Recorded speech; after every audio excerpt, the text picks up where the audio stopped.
Assalamualaikum warahmatullahi wabarakatuh. Waalaikumsalam warahmatullahi wabarakatuh.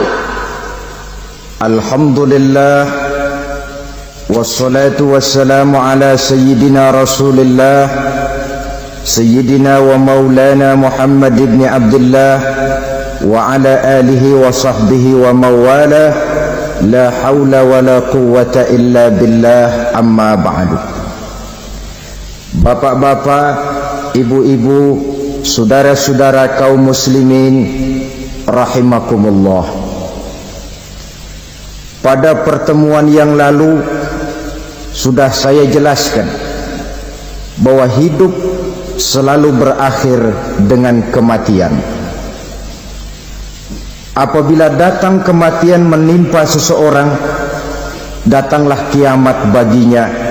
Itu yang disebut dengan kiamat kecil. Hakikatnya mati adalah perpindahan dari kehidupan di dunia ini menuju kehidupan di alam barzakh. Menunggu kita di alam barzakh sampai datangnya saat kiamat. Entah 10 tahun, entah 100 tahun, entah 1000 tahun, hanya Allah saja yang maha tahu. Adapun orang-orang beriman yang melakukan amal kebajikan dalam kehidupan di dunia ini, masa penantian yang lama di alam barzakh buat mereka sebentar saja. Tetapi bagi orang-orang kafir yang ingkar, yang tidak beriman kepada Allah, yang hidup di dunia cuma menumpuk-numpuk dosa, tentu penantian di alam barzakh akan merupakan waktu yang sangat lama. Bukankah dalam kehidupan kita waktu itu memang relatif? Contoh misalnya, bagi pemuda-pemudi yang sedang duduk asyik memadu cinta, waktu 4-5 jam saja rasanya cuma 4-5 menit, tenggelam oleh keasikan. Tapi buat orang yang berbaring di rumah sakit, meratap di balik-balik apa itu tembok derita kata lagu, di balik dinding-dinding penjara, sehari bagai seminggu, seminggu rasa sebulan, sebulan boleh jadi rasa setahun. Penantian yang sangat lama. Kapan kiamat itu akan datang? Ini rahasia Allah. Jangankan kita yang orang awam, baginda Nabi sendiri tidak diberitahu oleh Allah kapan kiamat itu akan terjadi. Tetapi sungguh pun demikian, banyak hadis-hadis yang menjelaskan ciri atau tanda-tanda datangnya kiamat. Nah, kalau sudah bicara soal tanda kiamat itu ada dua.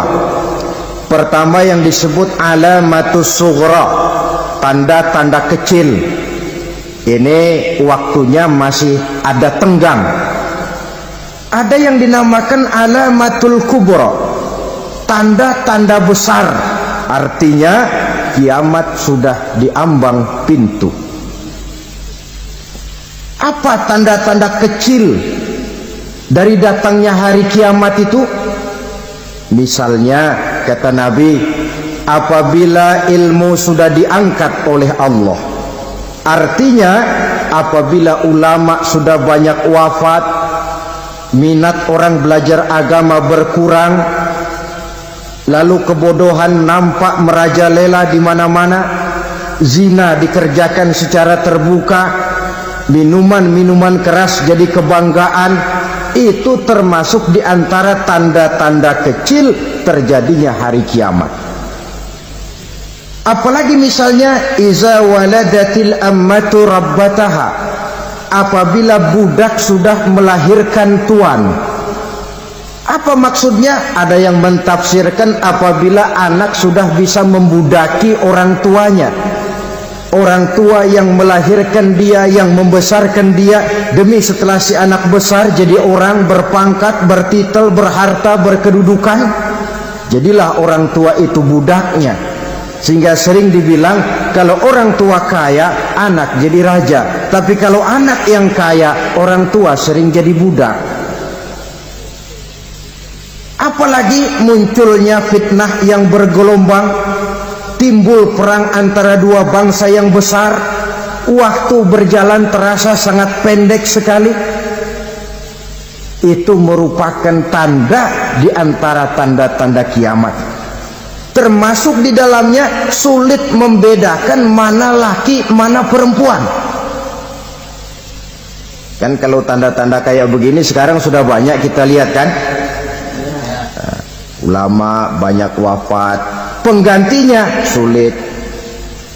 Zina dikerjakan berterang-terangan, minuman keras jadi kebanggaan,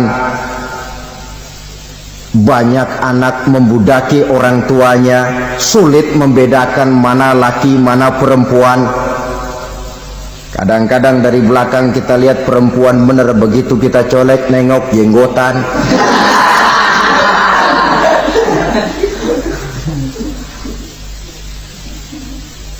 Ini termasuk tanda-tanda kecil, masih ada tenggang sampai akan terjadinya kiamat itu. Nah, yang dimaksud dengan tanda-tanda besar, ini tanda besar artinya kiamat sudah diambang pintu. Pertama, matahari terbit dari sebelah barat. Apabila matahari sudah terbit dari arah sebelah barat, tertutuplah sudah pintu taubat. Bersabda Nabi kita, la taqumus sa'atu hatta tatlu'a syamsu min maghribiha. Tidak akan datang hari kiamat sampai matahari terbit dari arah sebelah barat.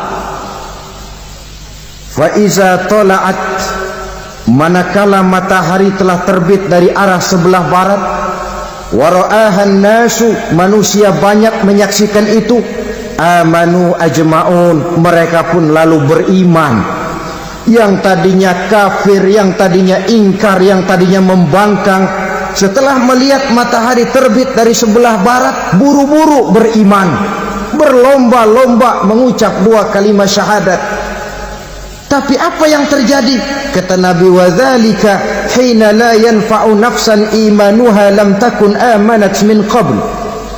Hari itu adalah hari yang iman sudah tidak berguna lagi bagi seseorang apabila sebelumnya memang dia tidak pernah beriman.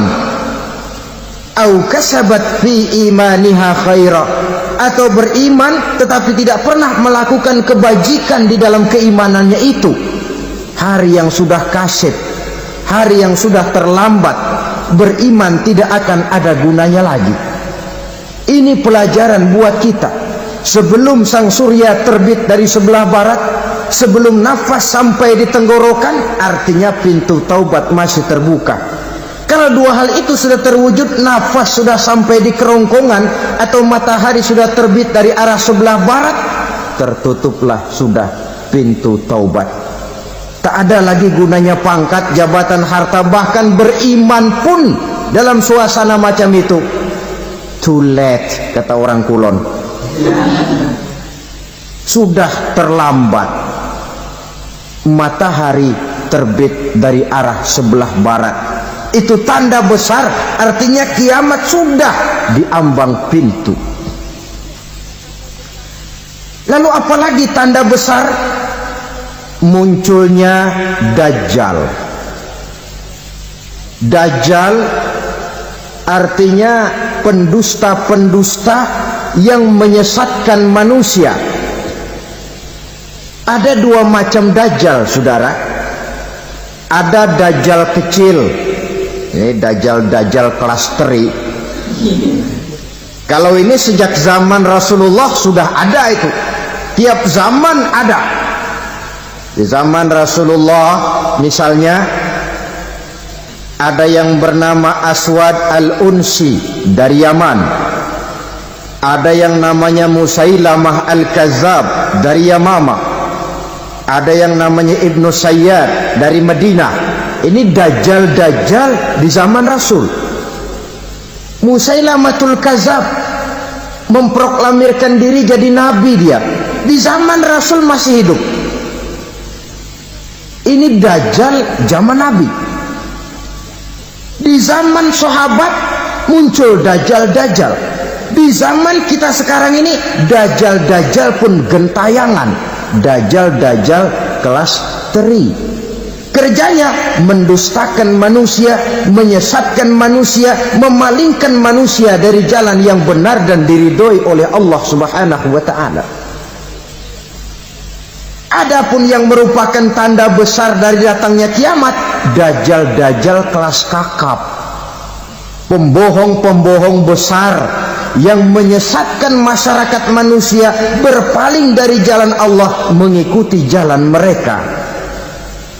Apa sih ciri dajjal itu? Kata Nabi dalam hadis Bukhari Muslim, "Innad dajjala", sesungguhnya yang namanya dajjal itu yakhruju, satu saat akan muncul mendekati hari kiamat. Wa inna ma'ahu ma'an, si dajjal ini membawa air, wa naran, dan juga membawa api. Dua simbol. Di tangan yang satu dia bawa air, di tangan yang satu dia bawa api. Wa ammal ladzi yarahu an-nasu ma'an fanarun, adapun yang orang banyak lihat air, hakikatnya adalah api. Yang dilihat api, hakikatnya adalah air. Oleh sebab itu, kalau api yang ditawarkan, ambillah air. Kalau air yang ditawarkan, pilihlah api. Maksudnya apa ini? Ini bahasa simbol, saudara-saudara. Dajjal bicaranya seolah-olah untuk kepentingan manusia, menawarkan surga. Surga yang dia tawarkan hakikatnya neraka. Hai manusia, kalau kau mau bahagia, jangan dekat-dekat dengan agama. Solat itu tidak efektif dan efisien, tidak produktif dari segi ekonomi itu. Menghadiri majelis taklim cuma buang-buang waktu. Tahajud, tasbih, tahlil, baca Quran, apa itu? Pekerjaan mubazir saja. Hidup ini cuma sekali, masa yang cuma sekali, manfaatkan dengan sebaik-baiknya.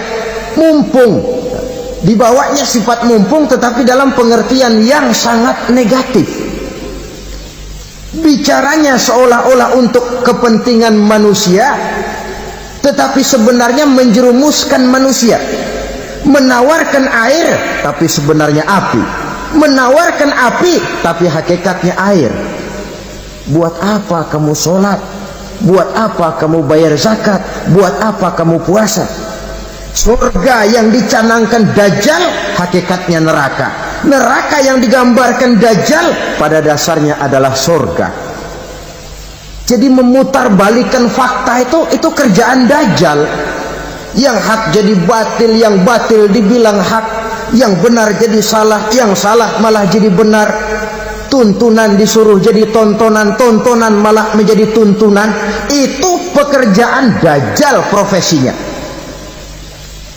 Zamannya Nabi Adam, dajjalnya kan iblis. Betul? Betul. Apa sih gang kerayuan iblis itu? Allah setelah menciptakan Nabi Adam kan bilang, Adam, kau dan istrimu Hawa tinggal di surga ini. Seluruh fasilitas yang ada di surga persilahkan kau nikmati. Satu yang tidak boleh, jangan coba-coba dekati pohon khuldi. Dekat saja jangan, apalagi sampai memetiknya. Datang dajjal yang namanya iblis ini. Adam, kamu tahu nggak kenapa tidak boleh makan buah khuldi? Ya nggak tahu, pokoknya saya dilarang. Bodoh kamu Dam. Khuldun artinya kekal. Kalau kamu makan itu buah, kau akan kekal di surga buat selamanya. Allah tidak kepengen, maka dilarang kamu makan buah khuldi. Kalau kau ingin kekal di surga Adam, makan saja. Saya bicara begini ini untuk kepentingan kamu Adam. Ini kan ciri-ciri Dajjal. Bicaranya sih seolah-olah untuk kepentingan Nabi Adam, hakikat sebenarnya menjerumuskan Nabi Adam supaya ingkar dan melanggar larangan dari Allah Subhanahu wa ta'ala. Jadi setelah muncul Dajjal, timbul kekacauan-kekacauan di masyarakat. Banyak yang terpengaruh, terpedaya dan terpesona, termasuk mereka yang memproklamirkan diri jadi nabi, mereka yang memproklamirkan diri jadi rasul di zaman sesudah Rasulullah wafat. Itu adalah Dajjal. Maka saya ingatkan, kalau di zaman kita sekarang ini ada orang ngaku jadi nabi, ada orang ngaku jadi rasul, biar bahasa Arabnya kental, Quran hafal, hadis ribuan hadis hafal, biar pakai serban sampai menyengser ke tanah, bahasa Arabnya fasih, tapi dia mengaku jadi nabi, jadi rasul, kita umat Islam wajib tidak percaya. Wajib untuk tidak percaya. Itulah Dajjal zaman kita sekarang ini.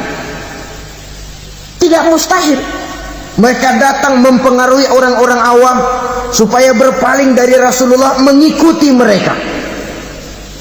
Nah, di akhir zaman nanti, mendekati hari kiamat, Dajjal ini muncul. Dajjal kelas kakap, menyesatkan masyarakat manusia untuk berpaling dari Islam, mengikuti seruan mereka. Apalagi di antara datangnya kiamat itu, tanda yang besar itu, turunnya Nabiullah Isa Al-Masih, putra Maryam. Menurut berbagai hadis yang sahih, Nabi Isa Al-Masih nanti akan turun lagi, tidak membawa risalah yang baru, tapi meluruskan risalah Islam ini yang telah banyak ditinggalkan oleh masyarakat. Bahkan ada hadis menjelaskan beliau akan membunuh Nabi, mematahkan kayu-kayu salib, lalu melaksanakan haji dan umrah mengikuti syariat Nabi Muhammad, bukan membawa agama baru. Menjadi semacam mujaddid, reformer, menyelamatkan manusia dari bisikan Dajjal. Bahkan ada riwayat yang menjelaskan bahwa Nabi Isa berhasil mengalahkan Dajjal, mengembalikan masyarakat manusia kembali kepada ajaran Islam yang datang dari Allah, dibawa oleh Rasulullah sallallahu alaihi wasallam. Dengan kata lain, turunnya Nabi Isa bukan sebagai nabi dan rasul baru, tetapi mengikuti syariat Nabi kita Muhammad sallallahu alaihi wasallam. Saudara hadirin, ibu-ibu hadirat yang saya hormati, kemudian apalagi di antara tanda-tanda besar akan datangnya kiamat itu? Keluarnya asap atau awan. Kata Nabi, inna min asrati sa'ah dukhanan yamla'u ma bainal masyriqi wal maghrib. Di antara tanda-tanda kiamat, munculnya awan atau asap yang memenuhi antara langit dan bumi. Ini pun diperkuat dalam surah Ad-Dukhan ayat 10, fartaqib yauma ta'tis sama' bidukhanin mubin fayughshan nas hadza azabun alim. Bagi orang-orang yang beriman, mereka biasa-biasa saja, tapi bagi orang kufur, datangnya asap dan awan ini merupakan azab yang kelewat pedih. Barangkali sedikit mendekati gambaran tentang azab yang pedih ini, saya ingatkan alam pikiran kita kepada peristiwa yang belum lama terjadi. Pernah dengar berita bocornya reaktor nuklir di Chernobyl, Uni Soviet? Pernah dengar? Bocornya reaktor nuklir di Chernobyl yang mengakibatkan ratusan bahkan sangat mungkin ribuan nyawa. cuma satu reaktor. Bagaimana kalau seluruh cadangan nuklir yang dimiliki oleh para negara adikuasa ini diledakkan?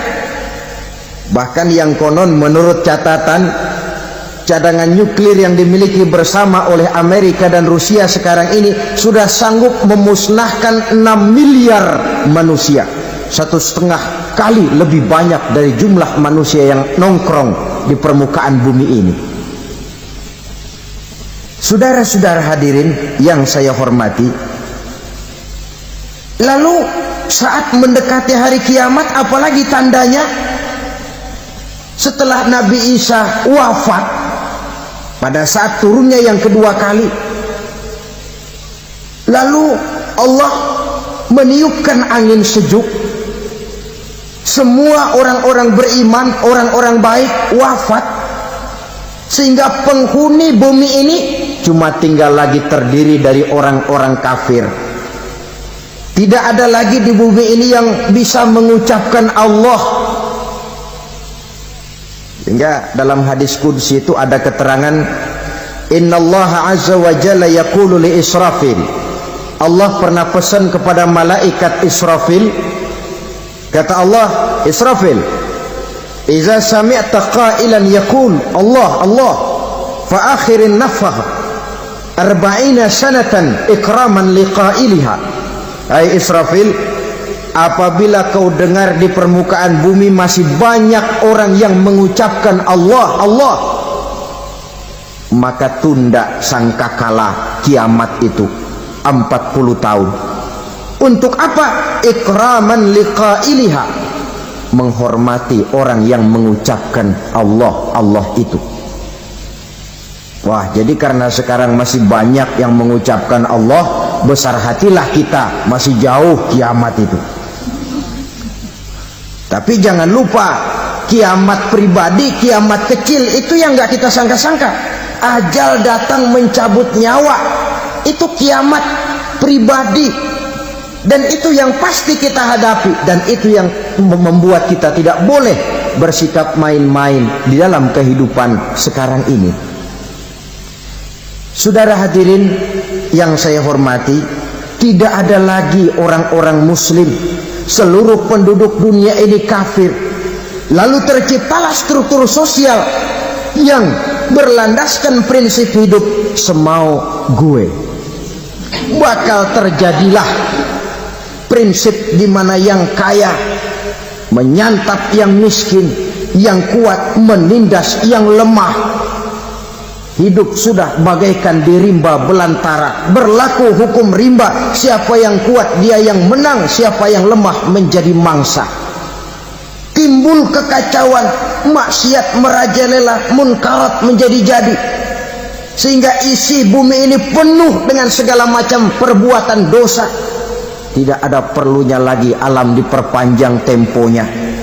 Datang saat yang sudah dijanjikan oleh Allah Azza wa Jalla, maka terjadilah yang disebut kiamat kubra, kiamat besar, kiamat hancur-hancuran. Bagaimana kejadian ini dimulai? Dalam surah Az-Zumar ayat 68, Allah Subhanahu wa taala berfirman, wa nufikha fis-suri fasa'iqa man fis samawati wa man fil ardi illa man sya'allahu. Maka manakala ditiuplah sangkakala, terkejutlah seluruh yang ada di langit dan seluruh yang ada di bumi. Bila saat kiamat datang, Allah perintah malaikat Israfil, Israfil, tiup sangkakalamu. Ditiuplah sangkakala oleh malaikat Israfil, yang akibat daripada tiupan itu seluruh yang ada di langit, seluruh yang ada di permukaan bumi terkejut. Yang ada di langit siapa? Malaikat kan. Bayangin aja kalau malaikat kaget, apalagi kita. Terkejut seluruh makhluk yang ada di bumi, yang ada di langit mendengar suara sangkakala itu. Bunyinya tidak sanggup kita bayangkan dahsyatnya. ledakan nuklir, ledakan neutron, belum apa-apa ketimbang bunyi sangkakala malaikat Israfil ini. Nah, lalu mendengar bunyi sangkakala ini, gemparlah makhluk, kacaulah alam. Bumi gempa, planet-planet bertabrakan, gunung meletus, air laut tumpah ke darat, angin topan bertiup, halilintar menyambar. Lalu semua yang bernama hidup mati total. Mati bareng tanpa persiapan. La haula wala quwata illa billah. Saya kadang-kadang dalam tafakur bermohon, ya Allah, mudah-mudahan saya nggak nemuin kiamat beneran. Ngeri, nggak bisa kita bayangkan macam apa suasana seperti itu. Allah saja banyak memberikan gambaran, misalnya Al-Qari'ah, wa mal qari'ah, wa ma adraka mal qari'ah. Kejadian yang menggemparkan. Tahukah kamu apa kejadian yang menggemparkan itu? Yauma yakunun nasu kal farasil mabsus wa takunul jibalu kal ihnil manfus. Pada saat itu manusia berterbangan bagai kupu-kupu, gunung berterbangan seperti kapas ditiup angin. Gunung saja macam kapas, konon lagi manusia. Kematian total, mulai semut sampai gajah mati, jin mati, iblis mati, malaikat mati. Malaikat saja mati. Saudara hadirin yang saya hormati, kematian total yang tanpa persiapan. Orang bilang, Pak, kalau mati bareng begitu yang repot malaikat maut dong ya, cabut sana, cabut sini. Itu kalau menurut logika kita, mestinya begitu menurut logika. Tapi logika juga yang bilang nggak perlu serepot itu. Sebab untuk mematikan listrik di wilayah DKI, di wilayah Jakarta, nggak perlu tiap rumah didatengin matiin, ya lama. Cukup dari kantor pusatnya saja PLN, tekan satu tombol, gelaplah seluruh Jakarta. Saudara hadirin yang saya hormati, kematian total. Lalu setelah kematian total, planet-planet juga mati, dalam arti tidak bergerak dan beredar. Angin mati, dalam arti tidak bertiup. Air mati, dalam arti tidak ada riak gelombang. Pokoknya semua mati. Kullu nafsin za'iqatul maut, semua yang bernafas mati. Dalam ayat lain, kullu man 'alaiha fan, semua yang ada di permukaan bumi fana. Yang kekal cuma Allah Subhanahu wa ta'ala. Yang paling belakang mati malaikat maut dan malaikat Israfil. Tapi mati juga sesuai dengan janji Allah. Menurut hadis Bukhari Muslim dari Abi Hurairah, masa tenggang waktu antara kematian total pada tiupan sangkakala pertama dengan proses kebangkitan pada tiupan sangkakala kedua 40 lamanya. Tidak dijelaskan oleh Abi Hurairah 40 jam, apa 40 hari, apa 40 tahun. Hadis-hadis cuma menyebutkan 40 saja. Sunyi alam, yang tinggal cuma Allah saja lagi. Ketika itu Allah berseru-seru, katanya, limanil mulkul yauma, siapa para penguasa hari ini? Mana itu raja-raja dan penguasa yang dulu mengaku jadi Tuhan? Fir'aun, mana Fir'aun sekarang? Yang dulu jadi raja, merasa berhasil, sombong, lalu tidak mau turun-turun dari kekuasaannya. sampai kepada puncak kekurang ajarannya mengangkat diri jadi Tuhan. Mana itu Fir'aun? Namrus, mana sekarang Namrus? La ilaha illa ana. Ternyata tidak ada Tuhan lain selain daripada aku, kata Allah. Proses kemudian, saudara-saudara, turunlah hujan dari langit. 40 lamanya hujan itu. Tidak jelas juga 40 jam apa 40 hari. Setelah air turun membasahi, datanglah tiupan sangkakala yang kedua. Semua yang bernama mati bangkit dari kuburnya masing-masing. Ini yang disebut Yaumul Ba'thi, hari kebangkitan.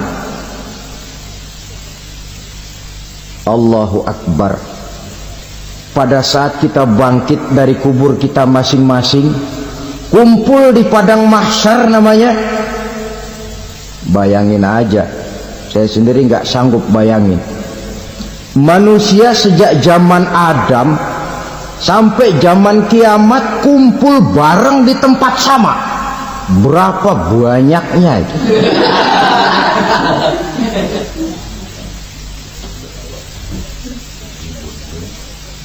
Dan yang luar biasa menurut satu riwayat, pada saat bangkit itu, Masya Allah, roman muka kita berubah, disesuaikan dengan amalan kita waktu di dunia ini. Barang siapa yang waktu di dunia amalannya itu amalan tikus, di akhirat nanti dia bangkit dari kubur, mukanya seperti muka tikus. Gagah betul badannya, tapi mukanya seperti tikus. Kenapa? Amalannya waktu di dunia seperti amalan tikus. Apa amalan tikus itu? Suka ngegeragoti barang yang sudah disimpan rapi-rapi. Orang sudah simpan uang rapi-rapi, simpan perhiasan rapi-rapi, digeragoti oleh tikus. Maling-maling, pencoleng-pencoleng, koruptor-koruptor, itu nanti di akhirat nanti kita lihat mukanya seperti muka tikus. Oh, ini waktu di dunia suka nyolong, mukanya seperti muka tikus. Barang siapa yang waktu di dunia ini amalannya itu amalan macan, dia akan bangkit nanti mukanya seperti muka macan. Apa amalan macan? Macan itu amalannya menang-menangan. Orang yang mau menang saja nggak mau mengalah. Coba lihat di hutan, kenal hutan nggak? Di hutan, raja hutan di mana-mana pasti macan, betul kan? Betul. Padahal hutan belum pernah bikin pemilihan umum. Tapi macan tidak peduli ada pemilihan umum apa tidak, pokok saya raja. Sebab apa? Macan jadi raja itu bukan karena benar, tapi karena kuat jadi raja. Setelah dia jadi raja, rakyat hutan yang mesti dilindungi malah dimakan oleh raja macan. Kambing rakyat hutan dimakan oleh macan. Ayam rakyat hutan dimakan oleh macan. Itu nanti kita lihat di akhirat itu mukanya seperti muka macan, gagah betul. Lalu barang siapa yang di dunia ini amalannya itu seperti amalan anjing, nanti dia punya muka seperti muka anjing. Apa amalan anjing? Pertama, anjing itu kalau disuruh jaga rumah, dia tidak bisa membedakan mana maling, mana tamu. Biar yang datang maling, kalau bawa tulang, anjing kalem. Yang kedua, anjing itu akan setia kepada siapa saja yang memberinya roti. Siapa yang memberinya roti, itulah majikannya. Apa kata majikannya pasti dia laksanakan. Soal benar atau salah dia tidak peduli. Setelah anjing dapat roti, dia tidak punya pilihan lain kecuali bilang, abdi mah kumaha juragan wae ayeuna mah.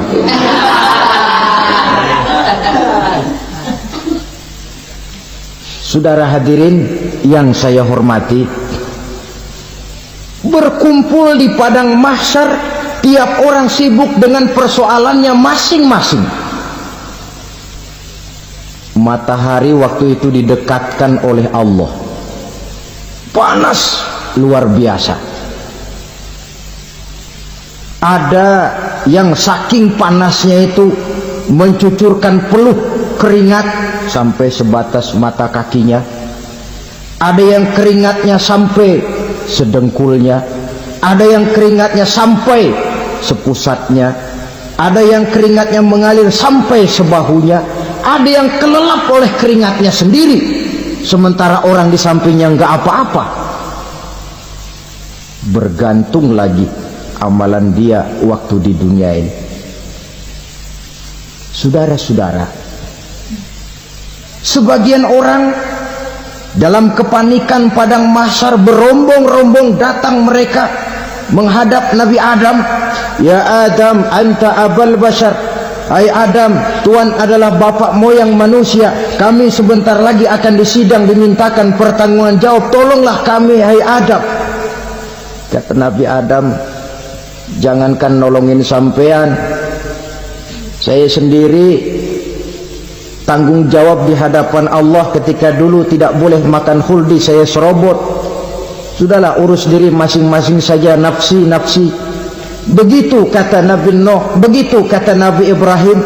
Tiap orang bertanggung jawab sendiri-sendiri. Ketika itulah saudara-saudara, nikmatnya menjadi umat Nabi besar Muhammad sallallahu alaihi wasallam. Sebab apa?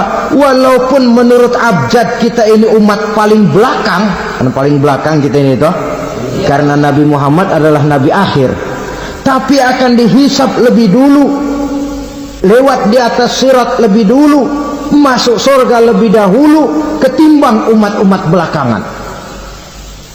Ketika Rasul mendekati ajal, beliau tanyakan itu kepada malaikat Jibril. Malaikat Jibril berkata, Muhammad jangan khawatir, Allah sudah berjanji, inni haramtul jannata ala sairil anbiya hatta tadkhulaha anta wa haramtuha ala sairil umami hatta tadkhulaha ummatuka. Surga aku haramkan buat seluruh nabi kecuali kalau engkau Muhammad sudah masuk ke dalamnya, dan surga aku haramkan buat seluruh umat kecuali kalau umatmu Muhammad sudah masuk ke dalamnya. Logikanya, walaupun menurut abjad kita umat paling belakang, bakal dihisab paling dulu, lewat di atas sirat paling dulu, masuk surga paling dulu, kalau mampir ke neraka juga paling dulu. Ya resiko. Jangan mau enaknya aja paling dulu. Saudara hadirin yang saya hormati, setelah masa kebangkitan itu jangan dikira begitu bangkit langsung diperiksa, masih menunggu menanti ribuan tahun perhitungan padang mahsyar untuk sampai kepada proses yang disebut yaumul hisab, hari perhitungan. Seorang demi seorang bakal dipanggil. Bayangkan saja, kita se-RT saja di absen, kadang-kadang perlu waktu lama. Ini manusia sejak zaman Nabi Adam sampai datang hari kiamat, satu demi satu disidang di hadapan Qadhi Rabbul Jalil. Status sosial copot sudah waktu itu. Yang pernah jadi hartawan di situ tidak lagi kelihatan kehartawanannya. Yang pernah jadi jenderal tidak lagi dipanggil jenderalnya. Yang ustadz tidak lagi dipanggil al-mukarramnya. Seluruh status sosial selesai. Dipanggillah kita seorang demi seorang menghadap Qadhi Rabbul Jalil. Bagaimana proses penghisaban itu? Pertama, proses tanya jawab. Di antaranya ada hadis menyatakan lan tazula qadama 'abdin yaumal qiyamah hatta yus'ala an arba'i khisalin. Besok di hari kiamat tidak akan bergeser telapak kaki seorang hamba sampai dia ditanya lebih dulu tentang 4 persoalan. Tentang ilmunya, kemana ilmu itu diamalkan. Tentang umurnya, di mana umur itu dihabiskan. Tentang masa mudanya, kemana masa muda itu dipakai. Tentang hartanya, dari mana harta itu didapat dan kemana harta itu dibelanjakan. Ini termasuk proses tanya jawab. Jadi kalau istilah pengadilan dunia, nama Fulan bin Fulan. Kamu waktu di dunia diberikan umur panjang untuk apa? Pernah mengalami masa muda, kemana kau habiskan masa remajamu? Kau diamanahkan ilmu, dengan apa ilmumu kau amalkan? Kau diberikan harta, dari mana harta kau dapat, kemana kau belanjakan? Tak seorang pun yang bisa mungkir. Sebab apa? Dikala itu yang menjadi saksi bukan orang. Yang menjadi saksi adalah seluruh anggota badan kita. Tangan bicara, kaki jadi saksi terhadap seluruh amalan yang pernah kita kerjakan pada saat kehidupan di alam dunia ini. Selesai proses tanya jawab, lalu diperlihatkan buku catatan kita waktu hidup di dunia ini. Jangan lupa Allah itu menyiapkan 2 superkomputer kepada kita. Sebelah ditempelin sebelah kanan, yang sebelah tempelin di sebelah kiri. Komputer itu namanya Raqib dan Atid. 2 malaikat yang apabila baik kita lakukan, refleks saja akan menulis kebajikan kita. Jahat kita kerjakan, akan tertulis. Catatan itu nanti diperlihatkan kepada kita. Waduh, alangkah malunya pada saat diperlihatkan catatan kita, buku rapot kita merah melulu. Barangkali diperiksa sambil diomelin, brengsek lo. Buku merah melulu begini, bagaimana waktu hidup di dunia? Tidak cukup diperlihatkan buku catatan kehidupan, rekaman kehidupan. Rekaman kehidupan kita secara utuh sejak terlahir sampai ajal datang merenggut nyawa. Barangkali mirip dengan video sekarang ini, di mana terekam dengan baik seluruh kegiatan kita, sejak yang sekecil-kecilnya sampai kepada yang sebesar-besarnya. Untuk kemudian kita pun menerima balasan. In khairan fa khairun wa in syarran fa syarrun. Kalau baik ya baik balasannya, kalau jahat ya jahat juga balasannya. Catatan-catatan kita diberikan. Kalau banyak kebajikannya diberikan di tangan kanan dengan cara yang halus. Kalau banyak kejahatannya diberikan dari sebelah kiri atau dilempar dari belakang. Itulah sebabnya sejak di dunia ini kita sudah mohon kepada Allah, ketika berwudu membasuh tangan kanan, apa kita bilang? Allahumma a'tini kitabi biyamini wa hasibni hisaban yasira. Ya Allah, berikan saya kitab di tangan kanan, dan kalau saya memang perlu dihisab, hisablah saya yang seringan-ringannya. Tangan kiri berlindung kita kepada Allah, jangan sampai diberikan kitab di tangan kiri atau dari arah sebelah belakang. Wa a'udzubika an tu'tiya kitabi bishimali aw min wara'i zuhri, dari arah sebelah belakang. Na'udzubillah min dzalik. Setelah selesai lewat proses penghisaban, lewat mizan, timbangan, maka yang sudah selesai dihisab itu bergeraklah menuju sirat, jembatan yang terbentang menuju surga melalui neraka. Saudara-saudara, panjangnya perjalanan sirat itu memakan waktu ratusan tahun. Tetapi orang yang lewat di atas sirat pun macam-macam, bergantung amalannya ketika di dunia ini. Ada yang lewat di atas sirat itu kalbarkil khatib, seperti kilat yang menyambar, lep, sudah sampai dia di surga. Cepat bukan main. Ada yang lewat di atas sirat itu seperti orang lari-lari. Ada yang lewat di atas sirat itu seperti orang jalan biasa. Ada yang sambil merangkak, ada yang sambil ngesor, ada yang sambil gelayutan, ada yang selamat sampai ke ujung ke surga, ada yang tergelincir jatuh masuk ke dalam neraka, bergantung amalannya dalam kehidupan di dunia sekarang ini. Tiap kita akan melewati yang namanya sirat ini. Saudara-saudara kaum muslimin yang saya hormati,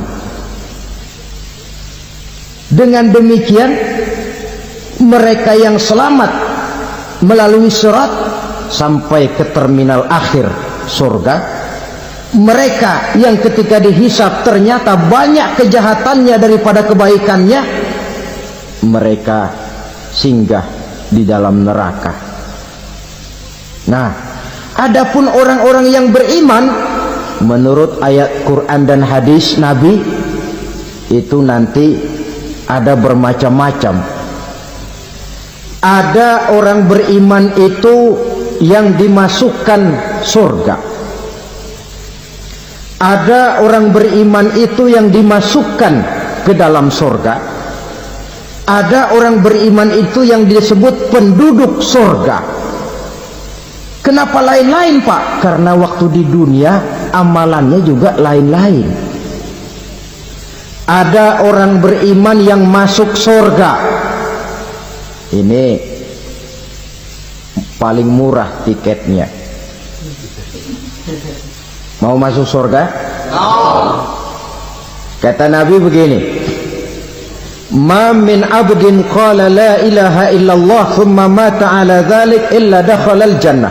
Kalau seorang hamba sudah mengucap dua kalimat syahadat, dia yakin dengan kebenaran kalimat itu sampai matinya, orang itu akan masuk surga.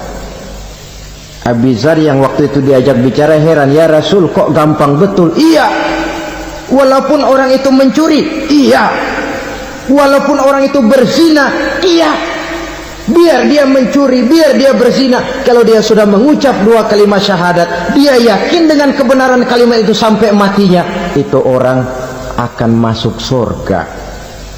Jadi masuk surga cukup dua kalimat syahadat, yakin sampai mati, masuk surga. Itu perkara masuk. Tapi kalau pertanyaannya diterusin, masuknya kapan, Pak? Nah, ini lain lagi urusannya. Sebab ada yang masuknya itu langsung, ada yang mampir dulu. Di sana tempat cuma dua, kalau tidak surga, neraka. Mau ke surga tapi mampir dulu, yang mampirnya jelas di neraka.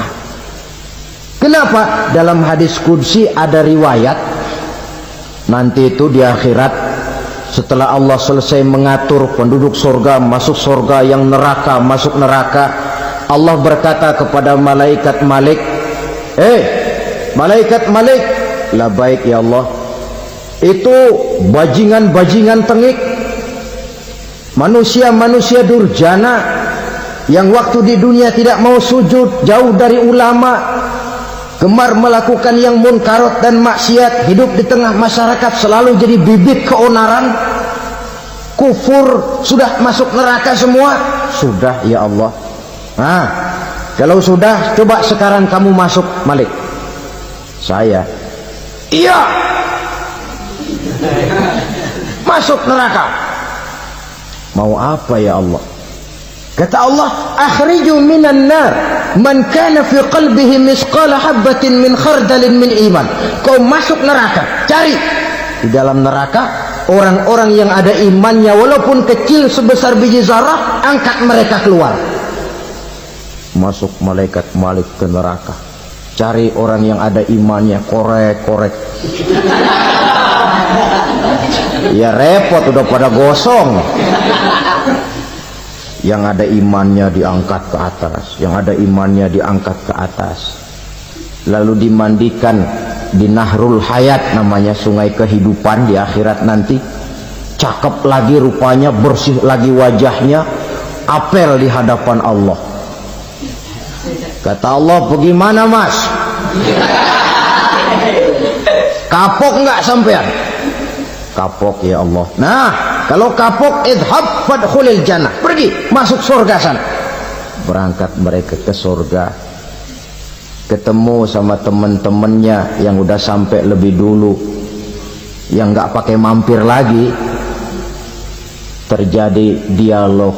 Kata teman-temannya yang udah pada nyampe duluan, mas, iya, emang baru sampai? Saya baru sampai.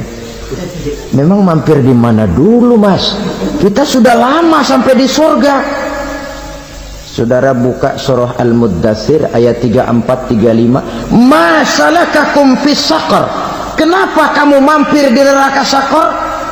Qalu lam naku minal musallin. Mereka menjawab, kami mampir di neraka Saqar mas, gara-gara dulunya kami waktu di dunia tidak pernah sholat. Tidak pernah sholat? Tidak pernah. Kan rumahnya dekat masjid, cuma dekat doang mas. Sholat mah enggak saya. Enggak pernah ngasih makan fakir miskin, enggak pernah hadir di majelis taklim, pendeknya enggak pernah melakukan kebajikan. Maka saya pun mampir di neraka Saqar. Untung betul saya punya iman mas, sedikit. Waktu hidup di dunia dulu saya pernah mengucap 2 kalimat syahadat, sekali-kalinya waktu mau kawin. Masya Allah. Untung saja kawin, kalau nggak kawin polos.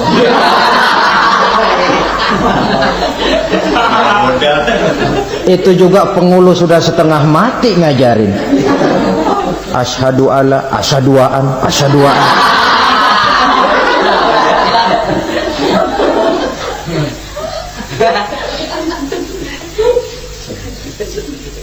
Ini namanya masuk surga, ada mampir dulu.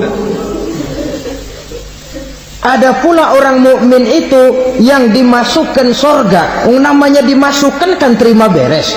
Saya masuk ke rumah, jalan sendiri, cari tempat sendiri. Saya dimasukkan ke dalam rumah, terima beres. Pokok ada di dalam, itu dimasukkan namanya. Nggak pakai mampir.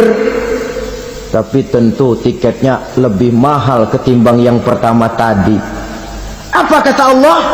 Innal ladzina amanu wa amilus salihat la ukaffiranna anhum sayyi'atihim wa la udkhilannahum jannah. Sesungguhnya orang-orang yang beriman kemudian beramal soleh, kami hapuskan segala dosa dan kesalahannya, kami masukkan mereka ke dalam surga. Lihat ayatnya, Allah yang memasukkan, kita yang dimasukkan. Tidak pakai transit, tidak usah mampir. Cuma tidak cukup syahadat, tidak cukup amanu, tapi diiringi dengan wa'amilus salih. Iman, amal. Tidak cukup syahadat, lalu dibuktikan dia sholat, dia zakat, puasa, lalu dia melakukan berbagai macam kebajikan. Ini yang menyebabkan dia tidak pakai mampir di tempat yang bernama Saqar. Lalu ada pula orang mukmin itu yang disebut penduduk surga. Wah, ini sudah VIP ini. Ashabul jannah, penduduk surga. Siapa mereka? Kata Allah, innal ladzina amanu summa istaqamu fala khaufun 'alaihim wala hum yahzanun ulaika ashabul jannah hum fiha khalidun. Sesungguhnya orang-orang yang beriman lalu istiqamah, tetap dalam melaksanakan perintah Allah, tidak goyah, tidak labil tapi stabil, istiqamah, mereka tidak takut dan tidak bersedih hati. Merekalah penduduk surga. Iman, istiqamah. Tidak punya duit, sembahyang. Banyak duit, sembahyang. Miskin, sembahyang. Kaya, tetap sembahyang. Istiqamah. Kadang orang kalau susah rajin ke masjid, banyak duitnya ngelihat masjid melengos. Itu yang dibilang waktu miskin hamba Allah, setelah kaya jadi hamba harta. Bergeser, tidak ada nilai istiqomahnya. Saudara-saudara, dengan begitu penduduk neraka itu dua. Ada penduduk permanen, ada penduduk yang semi permanen. Yang semi permanen orang-orang beriman yang mempunyai dosa besar. Mereka masuk ke neraka untuk menerima azab sesuai dengan dosanya. Bila selesai masa azab itu, mereka akan diangkat untuk ditempatkan kembali ke dalam surganya Allah Subhanahu wa ta'ala. Nah, dikala itulah saudara-saudara ada yang disebut syafaat dari Rasulullah Sallallahu Alaihi Wasallam. Tapi tentu jangan lupa syafaat ini ibarat kain menambal dia. Kita punya kain bolong-bolong sedikit, syafaat yang menambal.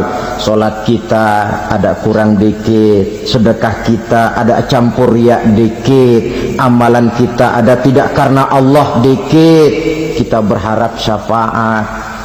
Jadi biarlah kain masih bolong-bolong, yang penting punya kain. Tapi kalau kainnya tidak ada, yang ditambal apanya?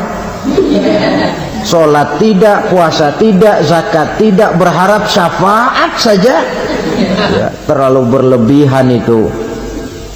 Saudara hadirin yang saya hormati, apabila selesai proses penghisaban, proses penghitungan, maka dikala itulah manusia terbagi dalam dua kelompok besar. Fariqun fil jannah wa fariqun fis sa'ir. Sekelompok orang-orang beruntung yang masuk ke dalam surga, dan sekelompok lagi masuk ke dalam neraka. Akan memakan waktu untuk menceritakan sifat surga dan neraka, tapi insya Allah pada kesempatan pertemuan lain saya sampaikan. Namun sebagai gambaran umum cukuplah saya sampaikan sebuah hadis qudsi. Allah jelaskan, a'dadtu li'ibadiyas salihin ma la aynun ra'at wa la uzunun sami'at wa la khatara fi qalbil bashar. Aku sediakan buat hamba-hambaku yang soleh, yang tidak pernah terlihat oleh mata, tidak pernah terdengar oleh telinga, dan belum pernah terdetik dalam hati manusia. Jadi kenikmatan surga belum pernah dilihat mata, belum pernah didengar telinga, belum pernah terdetik dalam hati. Pedihnya azab neraka belum pernah terlihat mata, belum pernah terdengar telinga, belum pernah terdetik dalam hati. Saudara hadirin yang saya hormati, oleh karena itu sebagai uraian akhir daripada kiamat ini, marilah sama-sama kita memanfaatkan hidup dengan sebaik-baiknya supaya jangan timbul penyesalan di hari kemudian nanti. Mudah-mudahan kita seluruhnya diselamatkan Allah dari azab neraka dan mendapat surga dan ridhonya. Sekian dan demikianlah pertemuan kita kali ini. Terima kasih banyak atas segala perhatian. Mohon maaf atas segala kekurangan. Usikum wa nafsi bitaqwallah. Wassalamualaikum warahmatullahi wabarakatuh.